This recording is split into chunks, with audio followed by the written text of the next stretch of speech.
Bonjour Alain, vous êtes le greenkeeper du Golf Club de Bossé. Bonjour Fabrice, vous êtes le greenkeeper du Golf de Saint-Étienne. Alors bonjour Guitalp, vous êtes le greenkeeper Golf Country Club de Cannes-Mougins. Il nous fallait un appareil qui fasse le travail rapidement et qui soit efficace. Contrairement au vertidrin qui fait du bon travail aussi, mais qui est beaucoup plus long à passer. Oui. Ça demande beaucoup plus de temps et de personnel, et souvent aussi des sablages. Alors que là, c'est une opération qui est rapide, qui est très efficace et qu'on peut se permettre de faire 2 fois dans l'année. Donc le fait d'avoir ce genre d'appareil, ça permet de faire pénétrer l'eau et d'avoir un enracinement plus profond. Oui. Et l'eau, elle descend, elle ne roule pas en surface, elle descend directement au niveau des racines.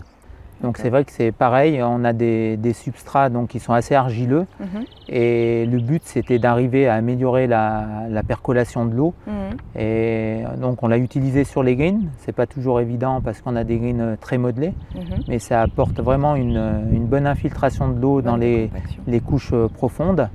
Et sur les départs on le passe 2 fois par an et on voit vraiment une nette amélioration au niveau des substrats.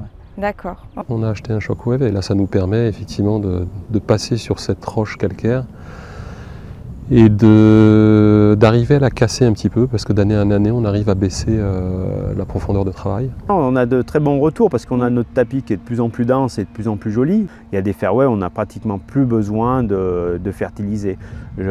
À l'origine, j'étais à peu près à 10-11 tonnes d'engrais sur 25 hectares de fairway. Et au jour d'aujourd'hui, quand j'en fais 5 tonnes, c'est tout ce que je fais. Ouais. On l'utilise aussi sur les fairways, sur toutes les zones qui sont relativement humides. Ouais. D'accord. Donc on le passe même en croisée.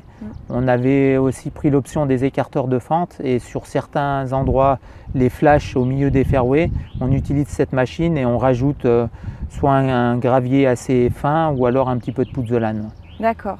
De ce fait-là, les joueurs, ça ne les gêne pas du tout. Et puis surtout, c'est que c'est de plus en plus efficace parce qu'on va de plus en plus profondément. Et on le voit au niveau de la profondeur d'enracinement. C'est assez intéressant de faire un profil et de voir jusqu'où descendent les racines et où elles descendent. Et là où elles descendent le plus, c'est là où on est passé avec le Shockwave.